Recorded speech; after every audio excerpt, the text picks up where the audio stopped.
I'm Nicholeen Peck, and I teach all over the world about self-government, which is a principle of good communication that helps develop good united families. And in this video, I'm going to be talking about how to change bad parenting habits.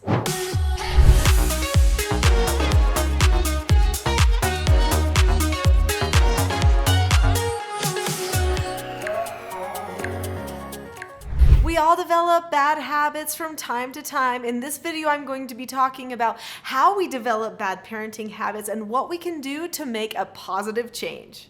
So what bad parenting habit do you have? Now I want you to think, be honest with yourself. In fact, if you can't be honest with yourself about your own bad parenting habit, then that might be a bad parenting habit that you have. In order to change a habit and to learn self-government, you do have to be honest with yourself.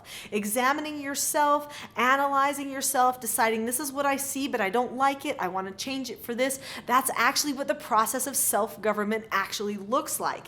So when a person understands self-government, they understand the cause and effect of any given situation and then possess a knowledge of their own behavior so that they can control them, and they aren't afraid of making changes and acknowledging that they might be doing something in a way that is not that effective. So what do you do that is your bad parenting habit? Do you yell? Do you hit?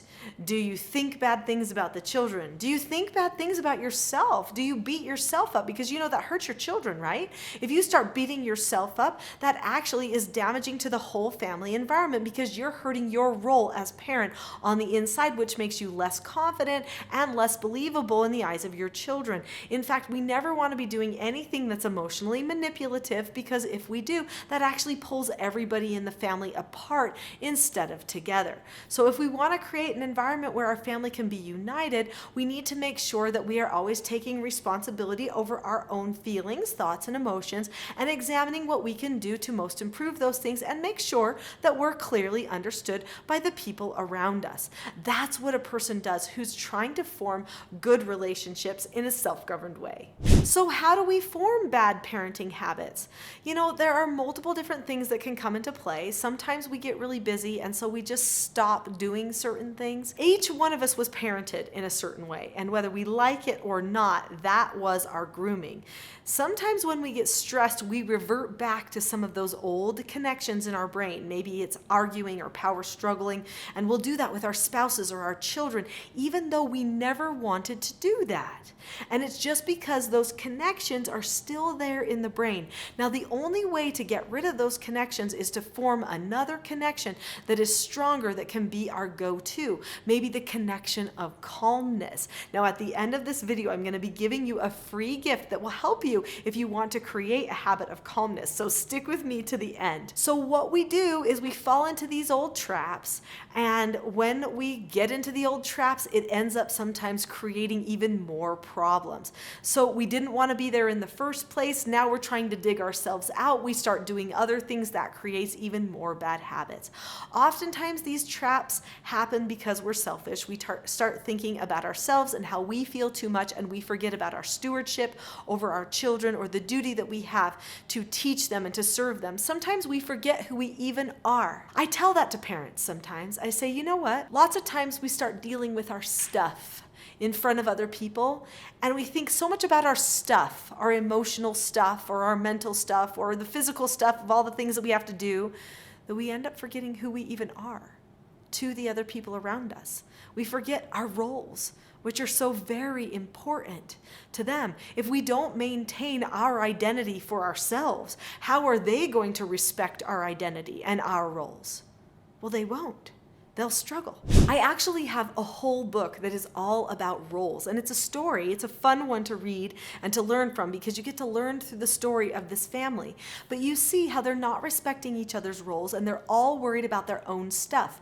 And basically every single person in this family is living like they're on their own island. They don't come together in unity because everything is about themselves. If we are going to help our children to handle their problems, or our spouses to handle their problems, if we are going to be a support person, then we have to not forget who we are to them, what our role is to them. And we've got to stop hyper-focusing on our stuff or the things that bug us or concern us. I'm going to give you some skills for how to change your bad parenting habits, but first click the subscribe button now. There are so many great videos on this channel that are dedicated to helping you and your family learn the skills and principles of self-government so that you can have the systems and the principles in place for mastering yourselves and being able to be more united. Click subscribe now. So let's talk about how to change these bad habits that might be plaguing you in your parenting. Now, number one, the most important thing that you've got to try to identify in order to change the habits are the thoughts behind the habits. So there are certain thoughts that you have every time something happens. Maybe a child talks back to you and you think, ew, I can't believe you would do that, or how disrespectful. That type of a thought is going to lead you down the wrong behavior path.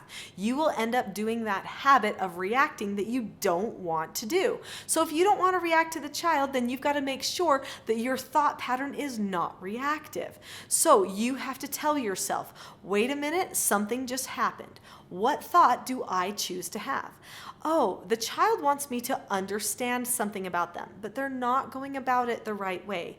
What skill can I teach them that they might need for this? Now, one of our self-government skills that would be ideal in that type of circumstance is the skill disagreeing appropriately. So I'm going to teach my child disagreeing appropriately, and in those moments, I will remind my child that that is the skill that they need to use. And I will probably do it with the correction skill. It is important to learn how to do effective corrections to your children or with your children so that your children can learn instead of just feel like something happened to them. Your children should feel closer to you during and after a correction than they even did before. This is possible if you actually have a moment of time in the correction where you're able to bond and where you're focusing on the learning and the growing and the teaching instead of just some emotional reaction to what happened. This doesn't mean that a person can't know emotions exist. Obviously they do, but some emotions are productive and some are non-productive. So if you keep displaying non-productive emotions and you want to stop, well, change the thought habit that's behind that, and then give yourself a system that you can use to replace what you've been doing before. So a big part of changing a habit is changing the thought behind the habit. You need to have a system, a thought system and an action system in order to create a new habit. And both of those systems help you hopefully live who you ought to be. Remember, you need to live the person you're supposed to be for everybody else and not just be dealing with your own junk all the time, but be that parent you're supposed to be. Embrace it, love it. Say, hey, this is what I was meant for. I remember that when I did treatment foster care for troubled teens years ago and they would go completely out of control, I would tell myself, don't worry, Nicholeen, this is what you were meant for. You can do this. You've done this many, many times. And then when the BBC came and brought 2 troubled teens to stay in our home for 8 days to film the program, The World's Strictest Parents, they said, hey, these kids are really bad. You know, they're both school dropouts. They both have all these issues. They're the worst we ever have had on the show. And I said, no problem. There is no behavior that I haven't seen before, and I'm sure I'll be just fine. I have all the skills and principles to handle it. And that's what I told myself, and guess what? There was no problem. That's what happened. If you start telling yourself, I can't, I don't know, am I going to be able to do this? I can't.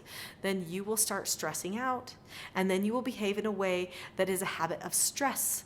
And you will misbehave with the other people around you. You won't be able to connect with them or have the heart-to-heart connection required to help them have a change of heart as well. Develop the skills and the thoughts that you need. So what are some key skills? Learn the correction skill. Learn how to describe a situation and what happened in the situation, why it wasn't a good idea, what they should have done instead, and then tell them what negative consequence they've earned, and then go into a teaching moment about practicing it the right way, instead of taking offense or taking it personally and then getting emotional about what happened and making them have to feel emotion through a really punitive, awful consequence. That's not what good teaching is. Good teaching should end up bringing you closer to each other. And it is possible even when the child has difficult situations and they're going completely out of instructional control. When I did treatment foster care, all of the youth that came to my home had different neurological differences such as ADD, ADHD, OCD, ODD, RAD, FAS, kleptomania, compulsive lying, anger control issues, autism spectrum, those types of things. Things that many people would consider to be more high-level parenting, a little bit harder. But you know what? It didn't matter what acronym was attached to their file. They were a person and they were going to learn like a person learns. It might take them longer because of some little acronym or some neurological difference that makes their processing different from somebody else. But it didn't matter really for the teaching because the principles and the skills were broadly applicable. Anyone could use them. They were simple enough. So make sure that you tell yourself you can do it and that you use the skills deliberately. It doesn't matter if the person even has a longer learning curve, because sometimes people who are not neurotypical, it can take them longer to learn the skills and develop new habits, but they can. And you can develop new habits too, even if you're older. I know that your children will probably learn skills and principles of self-government faster than you will because your brains are older and your connections run deeper. But you can change. You can develop the calmness and the skills that you need. I would like to share with you a skill set for calmness that I really think could be life-changing for you. In the description below this video, there is a link to the Calm Parenting Toolkit. The link says teachselfgov.com/toolkit. If you click on that link now, you will get my 10 self-government toolkit for free. So click on the link to that toolkit now and I'll see you there.